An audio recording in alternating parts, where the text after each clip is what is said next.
Hello friends, आप लोग का बहुत बहुत स्वागत है स्टडी पॉइंट यूट्यूब चैनल पर। और इस पर्टिकुलर वीडियो सेशन में हम लोग कुछ बहुत ही इंपॉर्टेंट 25 क्वेश्चन को डिस्कस करने वाले हैं, जो कि आपके आने वाले एग्जाम के लिए बहुत ही ज़्यादा इंपॉर्टेंट है। तो चलिए हम लोग अपना डिस्कशन स्टार्ट करते हैं। डिस्कशन को स्टार्ट करने से पहले अगर अभी आप चैनल पर नए हैं तो चैनल को सब्सक्राइब ज़रूर करिएगा और वीडियो को लाइक एंड शेयर भी ज़रूर करिएगा। वीडियो को पूरा देखिएगा क्योंकि लास्ट में आपसे एक इंपॉर्टेंट क्वेश्चन पूछूंगी जिसका आंसर आपको कमेंट सेक्शन में देना होगा। इसका PDF आप टेलीग्राम चैनल से जुड़ करके डाउनलोड कर सकते हैं। प्लस अगर आप चाहें तो व्हाट्सएप ग्रुप को भी ज्वाइन कर सकते हैं। तो चलिए हम लोग अपना डिस्कशन स्टार्ट करते हैं। इससे पहले भी कई इंपॉर्टेंट क्वेश्चन के वीडियोस चैनल पे ऑलरेडी अपलोडेड हैं, उनकी प्लेलिस्ट बनी हुई है, तो आप उनको भी देख सकते हैं। तो चलिए हम लोग स्टार्ट करते हैं डिस्कशन। अगर आपको कोई भी क्वेश्चन में डाउट हो तो आप उसे पूछ सकते हैं, और अगर आपको किसी भी क्वेश्चन का आंसर आता है तो इसका आंसर भी आप दे सकते हैं। तो पहला क्वेश्चन है, जैसा कि आप देख रहे हैं, निम्नलिखित में से कौन एक एफोटेरिक ऑक्साइड नहीं है? There is 4 option given. First is aluminium oxide, second is zinc oxide, third is Thomas oxide and fourth is iron oxide. And the correct answer of this question is option D. ठीक है, iron oxide ये एक एफोटेरिक oxide नहीं है। कौन कौन से हैं? First, second and third. तो D is our absolutely correct answer. Next question पर हम लोग आते हैं। क्वेश्चन है, ध्यान से पढ़िएगा। ऊपर उठाए गए हथौड़ों के पास कौन सी ऊर्जा होती है? तो यहाँ पर होती है स्थितिज ऊर्जा। That is why option B हो जाएगा हमारा करेक्ट आंसर। नेक्स्ट क्वेश्चन है, जो कि हमेशा एग्जाम में पूछा जाता है। ओडोमीटर क्या मापने की इकाई है? गति, दूरी, समय या ताप? तो ओडोमीटर मापने की यूनिट है किसकी? ये होती है दूरी की। किसकी होती है?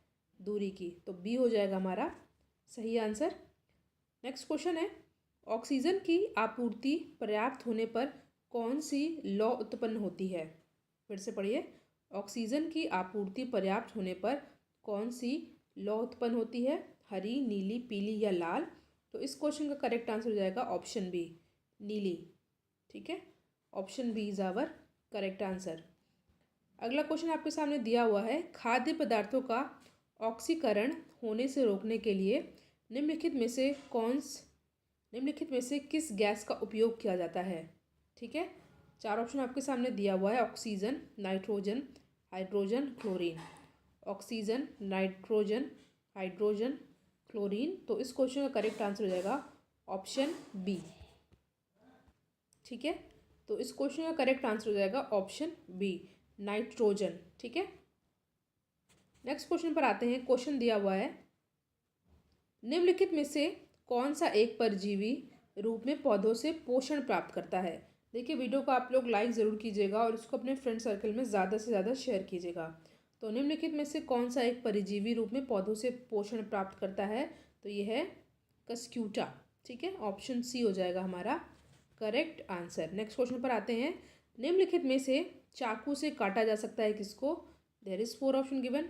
सोडियम, लोहा, कॉपर, एल्युमिनियम। और इस क्वेश्चन का करेक्ट आंसर हो जाएगा चाकू से काटा जा सकता है सोडियम को। ठीक है, इसका सिंबल होता है Na। नेक्स्ट क्वेश्चन है, प्रोपेन का आणविक सूत्र क्या है? ये क्वेश्चन इंपॉर्टेंट है। प्रोपेन का आणविक सूत्र क्या होता है? तो ये होता है C3H8। That is why option A is our correct answer. इसको अच्छे से याद कर लीजिएगा, इंपॉर्टेंट है। नेक्स्ट क्वेश्चन है, मस्तिष्क कौन सा हिस्सा सांस लेने को नियंत्रित करता है? मस्तिष्क के कौन सा हिस्सा होता है, कौन सा ऐसा पार्ट होता है जो कि ब्रीदिंग यानी कि सांस लेने को नियंत्रित करता है? और इस क्वेश्चन का करेक्ट आंसर हो जाएगा मज्जा, जिसको हम लोग इंग्लिश में मेडुला कहते हैं। तो सी इज आवर करेक्ट आंसर। अगला प्रश्न है, निम्नलिखित में से कौन बायोगैस का घटक नहीं है? There is 4 option given. Carbon dioxide, methane, hydrogen sulphide या कार्बन मोनोऑक्साइड। तो बायोगैस का घटक कौन सा नहीं है? तो कार्बन मोनोऑक्साइड ये बायोगैस का घटक नहीं है। तो डी हो जाएगा हमारा करेक्ट आंसर। आपसे पूछा जा सकता है कि बायोगैस का घटक कौन कौन से होते हैं, तो याद रखिएगा hydrogen sulphide, methane, carbon dioxide, ये सभी जो है बायोगैस के घटक होते हैं। और कौन सा नहीं होता है? ये होता है कार्बन मोनोऑक्साइड। तो फिलहाल डी हो जाएगा हमारा सही आंसर। नेक्स्ट क्वेश्चन है, निम्नलिखित में से कौन जंतुओं का सबसे बड़ा समूह है? आपके सामने चार ऑप्शन है जैसा कि आपको दिख रहा है, आर्थ्रोपोडा, मोलस्का, नेमेटोडा या पेरिफेरा। तो जंतुओं का सबसे बड़ा समूह कौन सा होता है? ये कहलाता है आर्थ्रोपोडा। और ये ध्यान रखिएगा, इंपॉर्टेंट क्वेश्चन है, एग्जाम में ये कई बार पूछा जाता है। ऑप्शन ए हो जाएगा हमारा सही आंसर। नेक्स्ट क्वेश्चन है, जब महात्मा गांधी को गिरफ्तार किया गया था तो नमक सत्याग्रह का नेतृत्व किसने किया था? तो ये किया था अब्बास तैयब जी ने। D is our correct answer.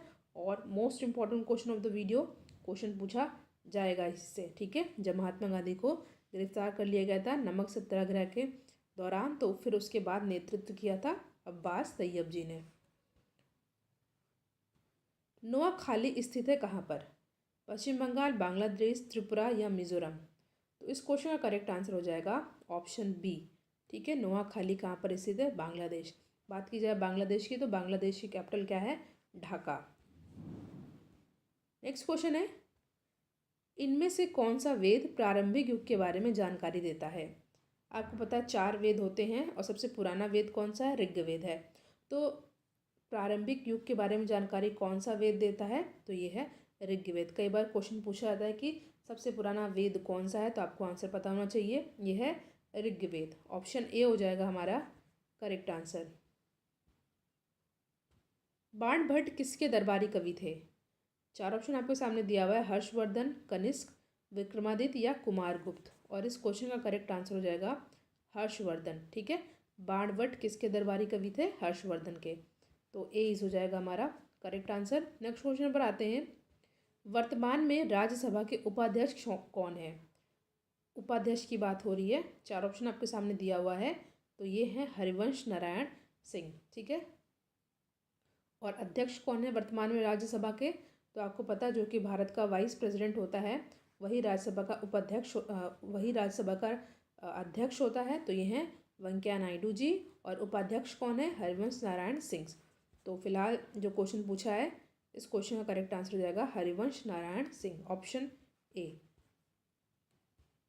Next question important है, किस एक्ट ने बंगाल के गवर्नर पद को बंगाल का गवर्नर जनरल बना दिया था? ठीक है, चार ऑप्शन आपके सामने दिया हुआ है। पहला तो दिया हुआ है 1850 का चार्टर एक्ट, 1833 का चार्टर एक्ट, रेगुलेटिंग एक्ट 1773 या पिट्स इंडिया एक्ट। तो इस क्वेश्चन का करेक्ट आंसर हो जाएगा रेगुलेटिंग एक्ट 1773 में बंगाल के गवर्नर जनरल के पद को बंगाल का गवर्नर जनरल बना दिया था। ठीक है, गवर्नर होगा, मैंने दोनों बार जनरल बोल दिया।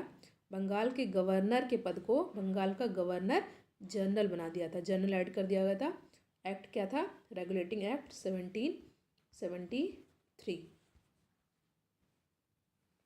नेक्स्ट क्वेश्चन है, उत्तर प्रदेश के बाद सबसे ज़्यादा लोकसभा सीट का प्रतिनिधित्व करने वाला राज्य कौन सा है? तो सबसे पहले आपको याद होना चाहिए कि लोकसभा की सीट की बात की जाए तो उत्तर प्रदेश में सबसे ज़्यादा सीट है। उसके बाद आपसे पूछा गया है किसका नंबर आता है, तो चार ऑप्शन आपके सामने दिया हुआ है, तो उसके बाद आता है महाराष्ट्र, बिहार का। ठीक है, A is our correct answer. Next question है जो कि इम्पोर्टेंट है, नियंत्रक और महालेखा परीक्षक जनरल, जिनको क्या यानी controller and auditor general of India की नियुक्ति की अवधि क्या है? देखिए, इनकी नियुक्ति अपॉइंटमेंट तो इनको अपॉइंट करता है कौन? इनका अपॉइंट करते हैं इनको प्रेसिडेंट। और इनकी अवधि क्या है? तो इनकी अवधि होती है कितनी? ये होती है 6 वर्ष या 65 वर्ष की आयु से जो भी पहले हो। ठीक है, ऑप्शन सी हो जाएगा हमारा करेक्ट आंसर। नेक्स्ट क्वेश्चन दिया हुआ है, जब भारत के राष्ट्रपति व उपराष्ट्रपति दोनों का पद खाली हो तो उनके कार्यों का निर्वहन कौन करता है? ये इंपॉर्टेंट क्वेश्चन है। चार ऑप्शन आपके सामने दिया हुआ है, प्रधानमंत्री, मुख्यमंत्री, भारत के मुख्य न्यायाधीश या लोकसभा अध्यक्ष। तो जब राष्ट्रपति भी नहीं होंगे, उपराष्ट्रपति भी नहीं होंगे, तो जो है इनके कार्यों का निर्वहन कौन करेगा? तो ये करेंगे भारत के मुख्य न्यायाधीश, यानी कि चीफ जस्टिस ऑफ इंडिया। ठीक है, नेक्स्ट क्वेश्चन है, हाथियों के बीच चींटी, आंट्स अमंग द एलिफेंट, किसके द्वारा लिखी गई है? कृष्णा शोभती, ममता कालिया, सुजाता गिदला या इनमें से कोई नहीं। एंट्स अमंग द एलिफेंट, हाथियों के बीच चींटी, ये लिखी गई है किसके द्वारा? सुजाता गिदला के द्वारा। तो ऑप्शन सी हो जाएगा हमारा सही आंसर। वीडियो को लाइक एंड शेयर करना मत भूलिएगा। और कोई भी क्वेश्चन में आपको डाउट हो तो पूछ सकते हैं। और लास्ट का क्वेश्चन आपको कमेंट सेक्शन में देना है, तो वीडियो को ध्यान से देखिएगा। एल्युमिनियम द फ्यूचर मेटल, यह किताब किसके द्वारा लिखी गई है? तो ये किताब लिखी गई है किसके द्वारा? तपन कुमार चंद द्वारा। That is why option A is our correct answer. Next question है, नाटो का शिखर सम्मेलन कहाँ प्रस्तावित है? There is 4 option given, London, Jakarta, Brussels या अमेरिका। तो इस क्वेश्चन का करेक्ट आंसर हो जाएगा London. Option A is our correct answer. 24th question है, हाल ही में संपन्न हुए बुकियान फिल्म फेस्टिवल का आयोजन किस देश में किया गया था? उत्तरी कोरिया, दक्षिणी कोरिया, लंदन या चीन। देखिए उत्तरी कोरिया का तो ऑप्शन से हटा ही दीजिए आप, ठीक है। तो दक्षिण कोरिया, लंदन और चीन, यहाँ पे कहाँ पर हुआ था बुकियान फिल्म फेस्टिवल? तो इस क्वेश्चन का करेक्ट आंसर हो जाएगा दक्षिण कोरिया, ठीक है, दक्षिण कोरिया। साउथ कोरिया जिसकी कैपिटल है सियोल, ऑप्शन बी हो जाएगा हमारा करेक्ट आंसर। देखिए क्वेश्चन है बहुत इंपॉर्टेंट है, इसका आंसर आपको कमेंट सेक्शन में देना है। माउंट एवरेस्ट पर सर्वाधिक बार चढ़ाई करने वाले व्यक्ति का नाम क्या है? आपके सामने 4 ऑप्शन दिया हुआ है, कामी शेरपा, अरुणिमा सिन्हा, सराय खुमालू या अपर्णा कुमार। इस क्वेश्चन का आंसर आपको कमेंट सेक्शन में देना है। और आपको कोई भी क्वेश्चन में डाउट हो तो आप पूछ सकते हैं, टेलीग्राम और व्हाट्सएप ग्रुप से जुड़ सकते हैं। और क्वेश्चन का आंसर ज़रूर दीजिएगा। वीडियो को लाइक एंड शेयर भी ज़रूर करिएगा। Thank you so much for watching. Thank you.